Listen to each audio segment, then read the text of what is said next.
Hola y bienvenidos a Inversor Inteligente. En el vídeo de hoy vamos a hablar sobre mercados bajistas y más en concreto sobre qué caracterizan estos mercados bajistas, la fase final de este mercado, qué ocurre y qué patrones o señales podemos identificar para aprovecharnos de este cambio de ciclo. Y os preguntaréis, ¿por qué se ocurre, Albert, hablar sobre mercados bajistas cuando estamos en la cresta de la ola del mercado alcista más largo que se ha vivido? Pues bueno, aparte de porque soy un contrarian, porque creo que es super value encontrar ideas de inversión en los mercados más bajos, en el punto más bajo, y saber cuándo van a cambiar. Entonces, en el vídeo de hoy vamos a ver eso, esas características y por qué debemos conocerlas y cómo podemos aprovecharlas. Y aparte de esto, te voy a poner ejemplos reales de crisis que ya han pasado y pequeñas puntillas que podemos ver hoy en varios sectores. Así que quédate porque creo que este vídeo te va a aportar bastante valor. Antes de nada, debemos saber por qué es importante este conocimiento y por qué debemos estudiarlo. Y bueno, y es que buscar en la mierda, literalmente, es un criterio muy válido. Pero entrar antes de tiempo es bastante peligroso. O sea, la mayoría de gestores, como podéis ver, hay un vídeo de una conferencia anual, creo que fue de Cobas, en que Paramés dice, ¿veis?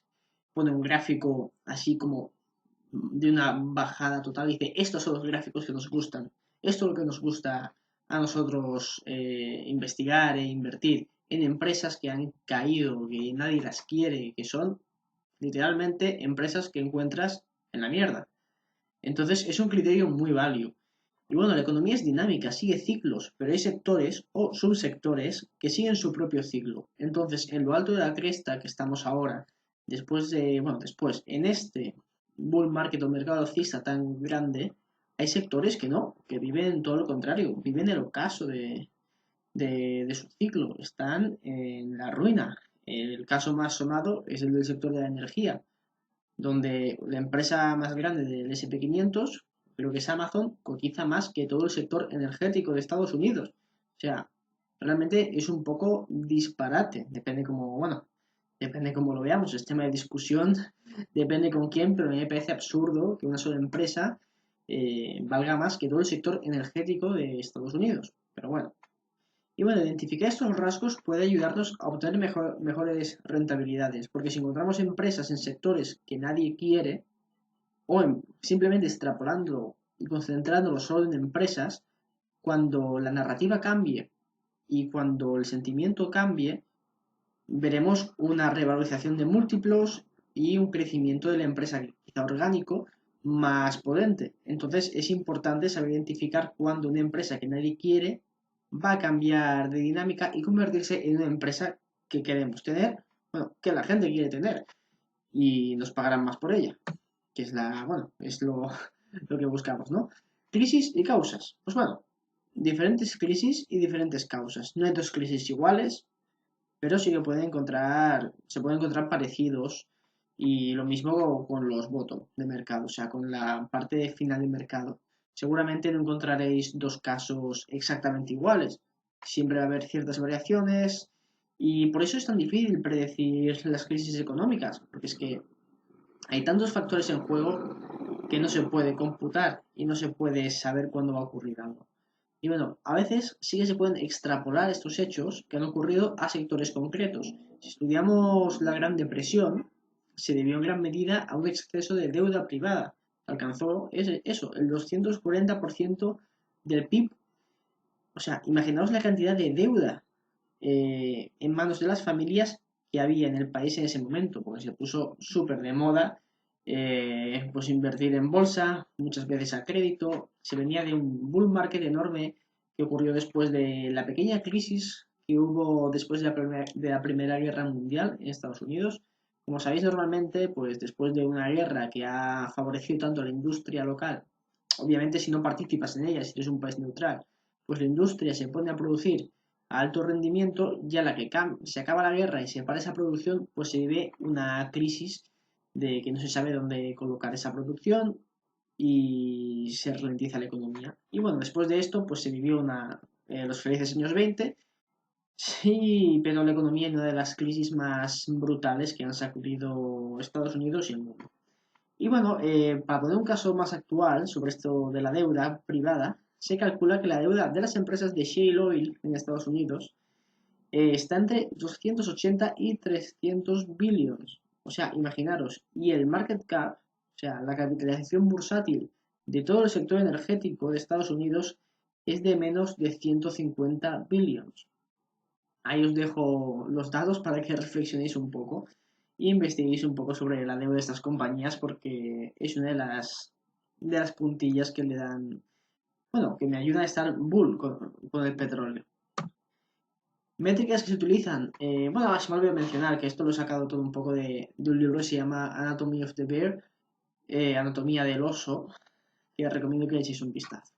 Bueno, se utiliza el clásico PER. Normalmente en la mayoría de crisis que analiza este libro, eh, todo llega a cotizar a PERS, la bolsa en general, por debajo de 10. Hay casos más sonados que llega a un PER 6 o pues PER 9, depende de la situación. Y es que, como he dicho, no hay dos casos iguales. Y luego se utiliza la Q de Tobin. La Q de Tobin es un indicador que mide el precio de mercado en relación con el valor contable de los activos. Y bueno, según la Q de Tobin, que es una medida así académica, pues cuando está a más de uno, el mercado está sobrevalorado. Y cuando está a menos de uno, es infravalorado. Ya dicen que la Q de Tobin hay que tomarla como a largo plazo y no tiene un efecto relevante a corto plazo. Pero bueno, hay que remarcar que las métricas estas siempre hay que tomarlas con pinzas, aunque es algo interesante y como podéis ver en el gráfico que pongo aquí adjuntado, en los picos de mercado la Q de Tobin siempre ha estado prácticamente siempre a más de uno y luego en los bottom ha llegado a 0,3 más o menos. 2008 ha sido de lo más sonado que hay, que la Q de Tobin se fue, voló, bueno, en el 2000, perdón, voló porque eran empresas que apenas tenían un valor eh, físico, no era todo más en el aire, más obviamente .com, y luego, bueno, pues llegó al bottom a 0,5 y ya, y ahí estamos ahora a 1,16, o sea que cuidadito. Pero bueno, como digo, que remarcar que las métricas hay que tomarlas con pinzas porque la situación que hubo con las empresas.com en el 2000 nada tiene que ver a las que hay ahora. El Amazon de los años 2000 no tiene nada que ver con el que hay ahora, ni el Google, ni Microsoft, ni Apple. O sea, cambia todo muchísimo. Entonces no podemos extrapolar cosas que han pasado en el pasado al futuro y creer que se van a repetir siempre igual. Esto habla mucho Nassim Taleb y os recomiendo que os leáis algún libro de los suyos. El de Cisne Negro es el más de los más famosos, me parece. Y hay un ejemplo que me gusta siempre poner, es el del pavo de acción de gracias, que si se basa el futuro en lo que ocurrió en el pasado, que es que cada día lo alimentan y lo cuidan, lo alimentan y lo cuidan, y así estuvo 4 años, y se cree que va a ser siempre así, hasta que haya acción de gracias y le cortan el cuello.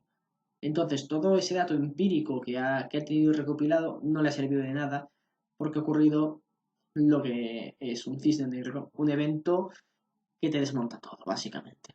Entonces, cuidadito con extrapolar el pasado al futuro, pero bueno, siempre hay que tener en cuenta lo que ha ocurrido antes, porque si no estamos condenados a repetir los errores una y otra vez, y eso es lo más estúpido que hay. Vamos a ver las características ahora de cuándo se suele acabar los mercados bajistas, y os voy a poner así ejemplos reales. El primer factor son noticias positivas. El mercado no comienza a recuperarse cuando todo el mundo es negativo, sino que van apareciendo noticias positivas. Todo el mercado las ignora por completo. De que os pongo varias noticias actuales de este año, de lo poco que llevamos de año, pues Trump decide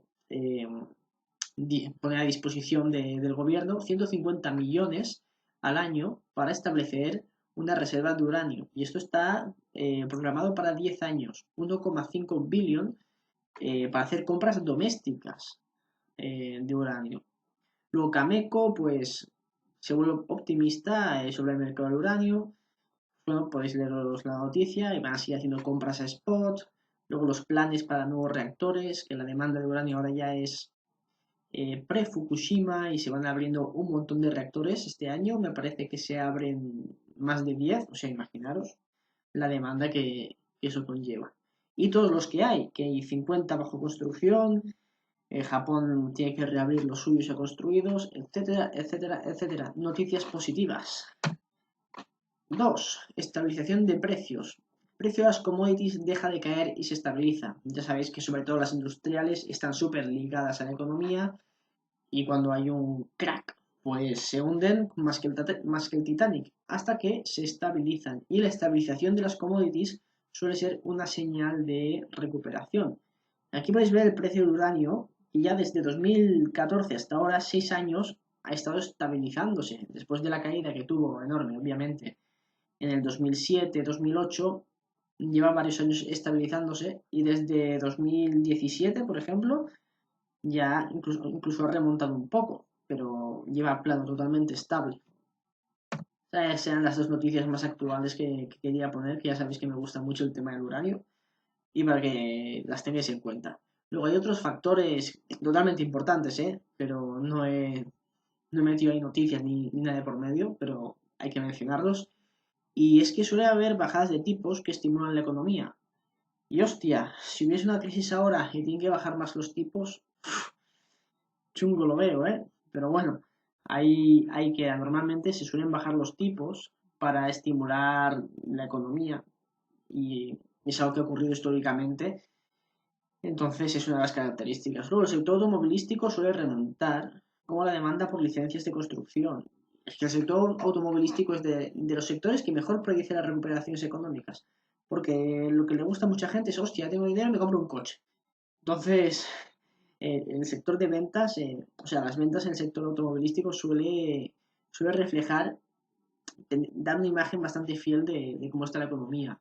Y luego la demanda por licencias de construcción, pues sí, también refleja, porque tú pides una licencia con años vista hacia una construcción pensando que el mercado se recuperará. Y eso ya es un cambio en el sentimiento de mercado, ¿no?